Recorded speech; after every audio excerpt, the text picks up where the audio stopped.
السلام عليكم ورحمة الله تعالى وبركاته.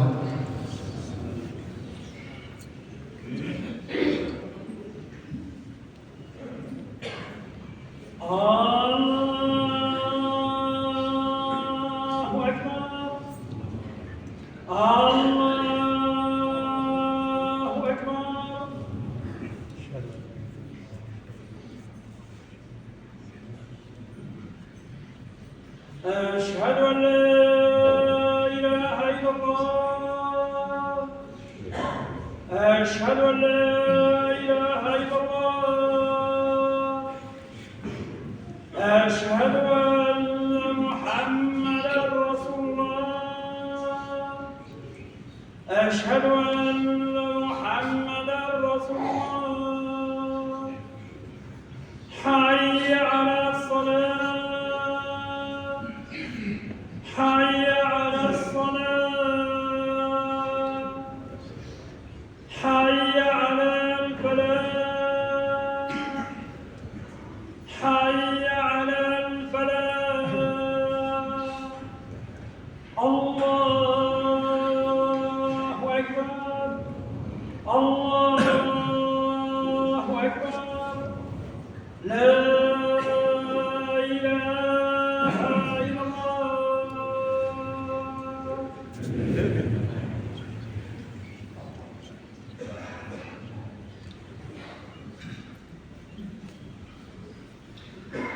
الحمد لله الذي خلق الخلق فقدر لهم أقدارا وضرب لهم آجالا وأمثالا، فالقلوب له مفضية والسر عنده علانية، والحلال ما أحل والحرام ما حرم، والدين ما شرع والأمر ما قضى، والحكم حكمه والأمر أمره، وأن الله هو الرؤوف الرحيم.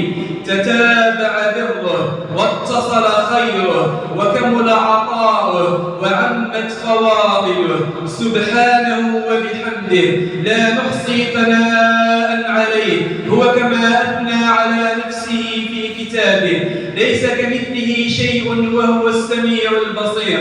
وأشهد أن محمدا عبده ورسوله وصفيه وخليله، صلوات ربي وسلامه عليه. بلغ العلا بكماله، كشف الدجى بشماله، عظمت جميع خصاله، صلوا عليه وآله.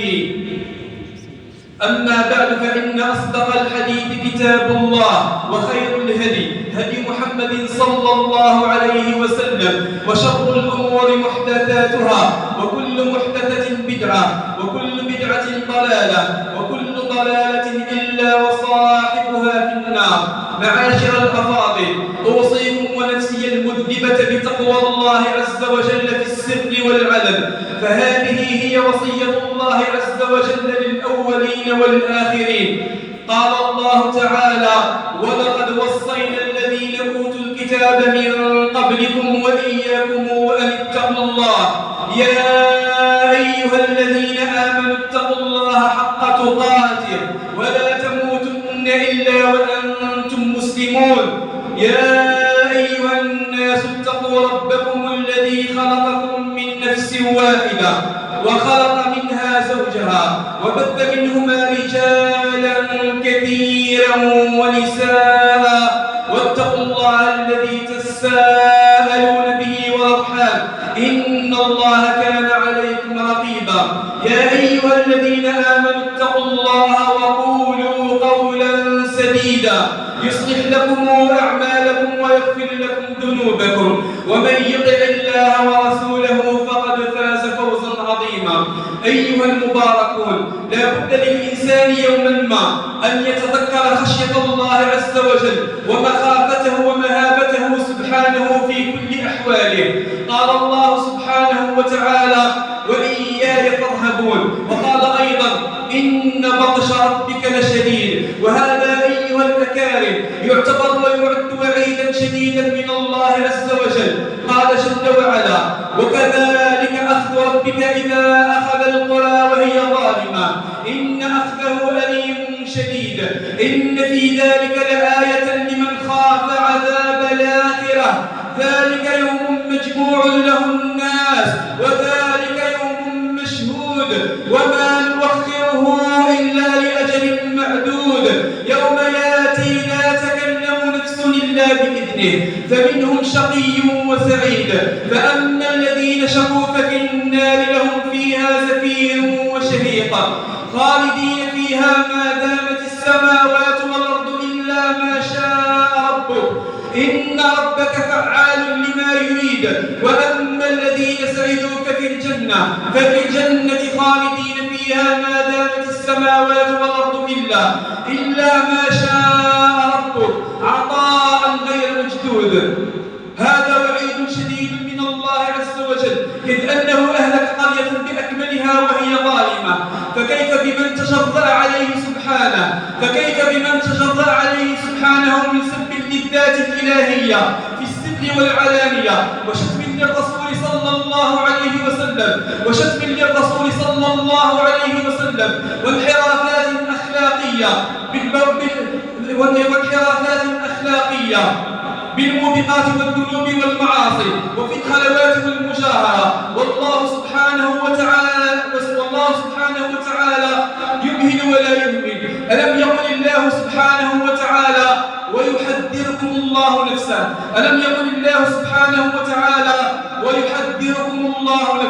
فهذا إمهال من الله عز وجل لنا جميعا أيها الإخوة الأفاضل بالرجوع والتوبة والإنابة والإقبال عليه سبحانه وتعالى كقبل فوات الأوان قال الله سبحانه وتعالى وأنيبوا إلى ربكم وأسلموا له من قبل أن يأتيكم العذاب بغتة وأنتم لا تشعرون واعلموا يا رعاكم الله أن في موقف يوم الآخرة أن كل إنسان منشغل بنفسه لا يعني حتى أقرب قريب إليه قال الله سبحانه وتعالى يوم يفر المرء من أخيه وأمه وأبيه وصاحبته وبنيه لكل امرئ منهم يومئذ شأن يغنيه وقال سبحانه يا أيها الناس اتقوا ربكم إن زلزلة الساعة شيء عظيم يوم ترونها تذهل كل مرضعة عما أرضعت وتضع كل ذات حمل حملها وترى الناس سكارى وما هم بسكارى ولكن عذاب الله شديد إذا الخوف من الله عز وجل والاستعداد ليوم الرحيل لا بد له ويجب الاستعداد يجب علينا أن نعد له العدة والزاد ليوم المعاد قال الله سبحانه وتعالى ولمن خاف مقام ربه جنتان وهذا هو نبينا صلى الله عليه وسلم الذي غفر له ما تقدم من ذنبه وما تأخر يقول النبي صلى الله عليه وسلم ما منكم من أحد إلا وسيكلمه ربه ليس بينه وبينه ترجمان فينظر أيمن منه فلا يرى إلا ما قدم وينظر أشأم أو أيسر منه فلا يرى إلا ما قدم وينظر بين يديه فلا يرى إلا النار تلقاء وجهه فاتقوا النار ولو بشق تمرة متفق عليه. قال النبي صلى الله عليه وسلم في الحديث الذي يرويه أنس رضي الله عنه خطب رسول الله صلى الله عليه وسلم خطبة ما سمعت مثلها قط قال النبي صلى الله عليه وسلم لو تعلمون ما أعلم لضحكتم قليلا ولبكيتم كثيرا فغطى أصحاب رسول الله صلى الله عليه وسلم وجوههم ولهم خنين متفق عليه والخنين هو البكاء مع الغنة في الأنف. ترى هل أعددنا العدة ليوم المعاد هل استعددنا ليوم الرحيم هل تذكرنا الآخرة هل تذكرنا عذاب الله عز وجل نسأل الله العافية والسلامة. عن علي بن حاتم رضي الله عنه قال رسول الله صلى الله عليه وسلم ما منكم من أحد إلا وسيكلمه ربه ليس بينه وبينه ترجمان فينظر أيمن منه فلا يرى إلا ما قدم وينظر أشأم أو أيسر منه فلا يرى إلا ما قدم وينظر بين يديه فلا يرى إلا النار تلقاء وجهه فاتقوا النار ولو بشق بشق تمرة متفق عليه. نفعني الله وإياكم بالكتاب والسنة وجعلني الله وإياكم من الذين يستمعون القول فيتبعون أحسنه. أولئك الذين هداهم الله وأولئك هم أولو الألباب. وأستغفر الله العلي العظيم لي ولكم من كل ذنب وخطيئة فاستغفروه تجدوه غفورا رحيما. فيا سعادة المستغفرين.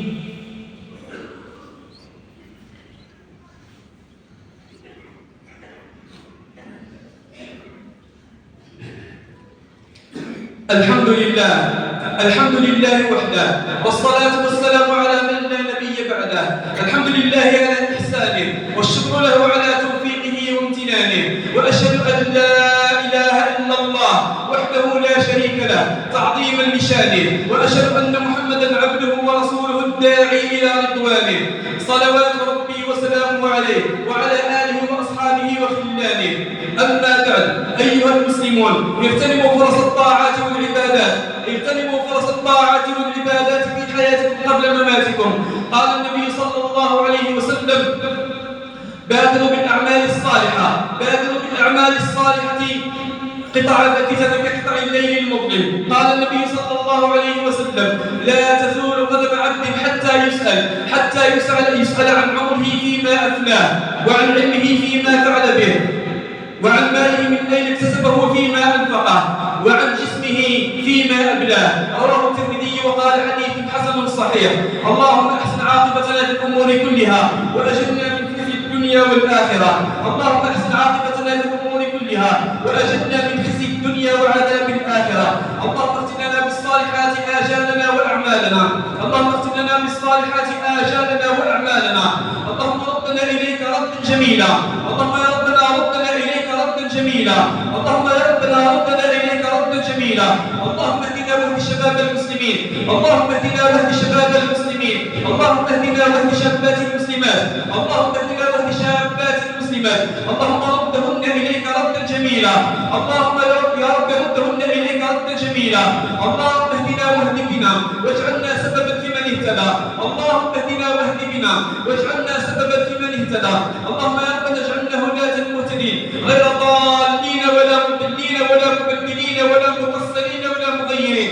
اللهم يا رب اجعلنا هداة مهتدين غير ضالين ولا مضلين ولا مبدلين ولا مقصرين ولا مغيرين. اللهم ارحم موتانا. اللهم ارحم موتانا وعاف مبتلانا واشف مرضانا برحمتك يا ارحم الراحمين يا رب العالمين. اللهم ارحم موتانا. اللهم ارحم موتانا واشف مرضانا وعاف مبتلانا برحمتك يا ارحم الراحمين يا رب العالمين. اللهم يا رب وفك اسرانا واسر المسلمين. اللهم يا رب وفك اسرانا واسر المسلمين. اللهم يا رب وفك اسرانا واسر المسلمين. اللهم اهدنا فيمن هديت وعافنا فيمن عافيت وتولنا فيمن توليت وبارك اللهم لنا فيما اعطيت وقنا واصرف عنا برحمتك شر ما قضيت فانك تقضي بالحق ولا يقضى عليك انه لا يذل من واليت ولا يعز من عاديت تبارك ربنا وتعاليت. لك الحمد على ما اعطيت ولك الشكر على ما قضيت. نستغفرك اللهم من جميع الذنوب والخطايا ونتوب اليك. اللهم اقسم لنا من خشيتك ما تحول به بيننا وبين معصيتك ومن طاعتك ما تبلغنا به جنتك ومن اليقين ما تهون علينا به مصائب الدنيا. ومتعنا اللهم باسماعنا وابصارنا وقواتنا ابدا ما ابقيتنا واجعله الوارث منا واجعل ثارنا على من ظلمنا ولا تجعل اللهم مصيبتنا في ديننا ولا تجعل الدنيا هي اكبر همنا ولا مبلغ علمنا ولا الى النار مصيرنا ولا تسلط علينا بذنوبنا بل لا يخافك فينا ولا يرحمنا. اللهم يا ربنا اللهم يا رب اكرم بأمة حبيبك محمد صلى الله عليه وسلم امر رشد يذل فيه عدوه ويؤمر فيه بطاعتك ويؤمر فيه بالمعروف وينهى فيه عن المنكر. اللهم يا رب انصر اخواننا المستضعفين في سبيلك في كل مكان وانصرهم في غزه وفي فلسطين. اللهم يا ربنا كن لهم عونا ونصيرا ومؤيدا وظهيرا. اللهم يا ربنا عليك باليهود الغاصبين فانهم لا يعجزونك. اللهم يا ربنا عليك باليهود الغاصبين فانهم لا يعجزونك. اللهم يا ربنا ارنا فيهم يوما اسودا كيوم فرعون وهامان وجنودهما. اللهم يا ربنا ارنا فيهم يوما اسودا كيوم فرعون وهامان وجنودهما. اللهم يا رب اربط على إخواننا، اللهم يا رب اربط على قلوب إخواننا، اللهم يا رب اربط على قلوب إخواننا وخذ بأيديهم، اللهم يا رب انصرهم نصرا مؤزرا، اللهم يا رب انصرهم نصرا مؤزرا، اللهم يا رب انصرهم نصرا مؤزرا، اللهم يا ربنا واجعل بلدنا هذا مطمئنا سخاء رخاء وسائر بلاد المسلمين. ثم اعلموا رحمكم الله أن الله تعالى أمركم بأمر بدأ فيه بنفسه ثم ثلث بملائكة قدسه وثلث بجن العالم وإنسه، فقال قولا عظيما: إن الله وملائكته يصلون على النبي يا أيها الذين آمنوا صلوا عليه وسلموا تسليما. اللهم صل وسلم وزد وبارك وأنعم على نبينا محمد وعلى آله وأصحابه أجمعين صلاة وسلاما دائمين متلازمين متكاملين إلى يوم الدين. وارض الله عن الخلفاء الراشدين الأئمة المهديين أبي بكر وعمر وعثمان وعلي وسائر الصحابة أجمعين، وعنا معهم برحمتك وجودك وإحسانك يا أرحم الراحمين يا أكرم الأكرمين. عباد الله، إن الله يأمر بالعدل والإحسان وإيتاء ذي القربى وينهى عن الفحشاء والمنكر والبغي يعظكم لعلكم تذكرون. واذكروا الله العلي العظيم يذكركم واشكروه على آلائه ونعمه يزدكم ولذكر الله أكبر والله يعلم ما تصنعون. وأقم الصلاة. أستسمح الإخوة الأفاضل إن صدر مني خطأ أو نسيان أو سهو. بارك الله فيكم.